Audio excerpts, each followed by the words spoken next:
នៅស្រុកស្រែបងប្អូនគឺបែបនេះឯងបងប្អូនណាយគឺបេះបន្លែជុំវិញផ្ទះរបស់យើងនឹងឯងបងប្អូនបន្លែខៀវផងយើងហ៎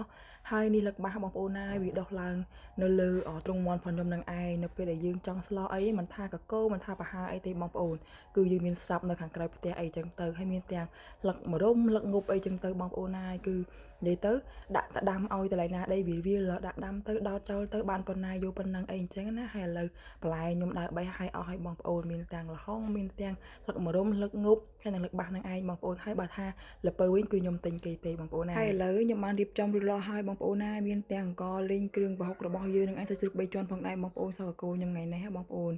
ចាបងប្អូនណាគឺនិយាយថាតំណងមែនតែនអញ្ចឹងតោះទៅស្លោទាំងអស់គ្នាមួយខ្ញុំសុំទោសបងប្អូនមិនមែនខ្ញុំទេគឺបងស្រីផុនខ្ញុំឯងបងប្អូនឯស្លោហ្នឹងណាមិនមែនខ្ញុំទេបងប្អូនក៏ដឹងថាខ្ញុំមិនសូវចេះធ្វើម្ហូបអីអញ្ចឹងណាហើយបងប្អូនណាមើលគ្រឿងផុនយើង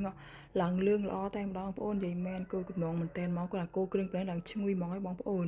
ហើយយើងចាក់សាច់របស់យើងទៅយើងថែមគ្រឿងទៅយើងមានប្រើស្ករឬប៊ីចេងទេបងប្អូនដាក់តែរ៉ូឌីរបស់យើងមួយមុខនឹងទេបងប្អូនណាគឺសគោរបស់យើងហើយឥឡូវនេះសាច់របស់យើងក៏បានឆ្អិនហើយអញ្ចឹងយើងក៏បានដាក់ជាមួយនឹងបន្លែរបស់យើងចូលទៅល្ហុងល្ពៅស្ដេចគួរនឹងឯងបងប្អូនហើយអត់មានទ្របទេថ្ងៃនេះគឺអត់បានទិញបងប្អូនគឺថាដំបងថាស្លោប្រហើទេក៏ប៉ុន្តែបងស្រីខ្ញុំគាត់ខលពីដំបងមកថាចង់ហូបស្លោគោដែរអីអញ្ចឹងណាអញ្ចឹងក៏បានរៀបចំបន្លែសាច់ទីថ្មីអីចឹងទៅអត់តាទ្របនឹងឯងបងប្អូនចាហើយកន្លែង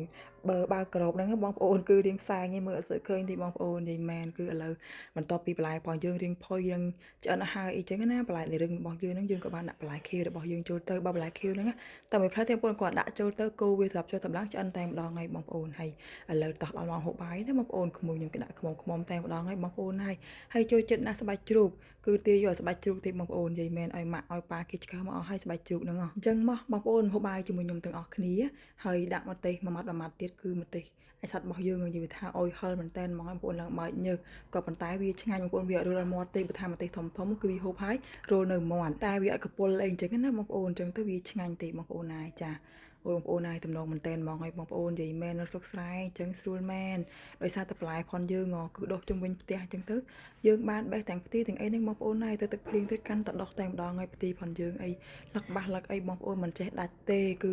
មានគ្រប់ពេលតែម្ដងហើយសម្លកកោបងប្អូនគឺខ្ញុំអត់ហូបបាយចានទេបើហូបបាយចានហូបសាឡាត់អស់ទេបងប្អូនគឺខ្ញុំចូលហូបបន្លែចានជាងអីអញ្ចឹងណាបាយបន្តិចទេបងប្អូនណាគឺដាក់ទៅអូនិយាយមែនសម្រាប់ខ្ញុំមួយគឺអញ្ចឹងឯងបើថាសាឡាកោសបហាហើយបាយអត់សូវមានទេគឺដាក់តែសម្លនឹងឯងឡើងមួយចានហ្នឹងចង់អស់បងប្អូនម្នាក់ឯងនិយាយមែនដោយសារតែឆ្ងាញ់ពេកអីអញ្ចឹងណាបងប្អូនអូយនិយាយមែនកុំលើកទឹកមាត់តាមបើថាឃ្លានអី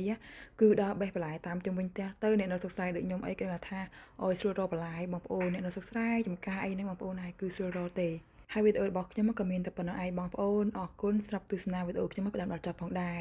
អរគុណហើយកុំភ្លេចចុច like ចុច share ម្នាក់មួយផងដែរណាបងប្អូនអរគុណជម្រាបលាបងប្អូនទាំងអស់គ្នាជួបគ្នាវីដេអូក្រោយបាយបាយ